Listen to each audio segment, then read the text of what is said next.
ઉનાળાની શરૂઆત થતાં ગુજરાતમાં ગૃહિણીઓના ઘરમાં અનાજ કઠોળ અને મસાલા ભરાતા હોય છે ત્યારે આ સિઝનમાં તમામ વસ્તુઓ ડુપ્લિકેટ અને મિક્સિંગવાળી મળતી હોવાની ફરિયાદના આધારે સુરત આરોગ્ય વિભાગે છેલ્લા 15 દિવસમાં અનાજ અને કઠોળ સાથે મસાલાના સેમ્પલ લીધા, જેમાંથી અનાજનું 1 અને મસાલાના 3 સેમ્પલ ફેલ જતા વેપારીઓ વિરુદ્ધ આરોગ્ય વિભાગ દ્વારા દંડ ભરવા સાથે એજ્યુકેટિંગ ઓફિસર સમક્ષ ફરિયાદ દાખલ કરવાની કામગીરી શરૂ કરાઈ છે।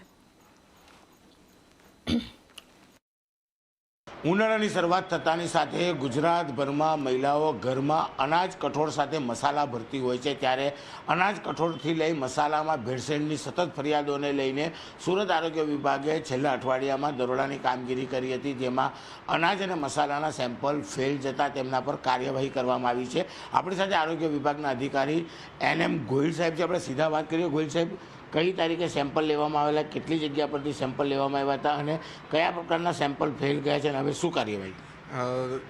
લાસ્ટ 15 તારીખે આપણે સેમ્પલ લીધા હતા અનાજના, જેમાંથી ચોખામાં નમૂનો નપાસ થયો છે, જેમાં ચોખામાં તૂટેલા ચોખાનું પ્રમાણ વધારે હોવાને કારણે તે નમૂના નપાસ થવાના છે। જ્યારે હમણાં 22 તારીખની પાસે મસાલાના સેમ્પલ લીધા હતા આપણે, જેમાંથી સુરત શહેરમાંથી 3 જગ્યાએ મરચાના નપાસ થયા છે, જેમાં એશ વેલ્યુ 8% કરતાં વધારે હોવાને કારણે તે નમૂના આ જ્યારે મરચાના માંડવામાં બહાર ખુલ્લામાં એ લોકો સુકાવતા હોય ત્યારે અંદર ધૂળ કચરો બીજું લાગે અને એમાંથી ઓઇલ જે હોય તે ઓઇલ નીકળી જવાના કારણે આ નમૂના સબસ્ટાન્ડર્ડ માનવામાં આવે છે। આ જે પ્રકારે ચોખામાં ભેળસેળ આવી કે મસાલામાં ભેળસેળ આવી વસ્તુ સ્વાસ્થ્ય માટે કેટલી હાનિકારક હોય? આવી વસ્તુ જો આરોગવામાં આવે તો લોકોને પેટના રોગો થવાની અને આર્થિક નુકસાન થવાની શંકા રહેલી છે। કેટલી જગ્યા પરથી આ નમૂના લેવામાં આવ્યા હતા અને નમૂના ક્યાં આગળ ચેક કરવામાં આવ્યા હતા? ટોટલ 8 ઝોનમાંથી આપણે ત્યાંથી 16 જગ્યા પરથી આ નમૂના લેવામાં આવ્યા અને સુરત મહાનગરપાલિકા પબ્લિક હેલ્થ લેબોરેટરી વેસુ ખાતેથી આ નમૂના તપાસવામાં આવેલા હતા।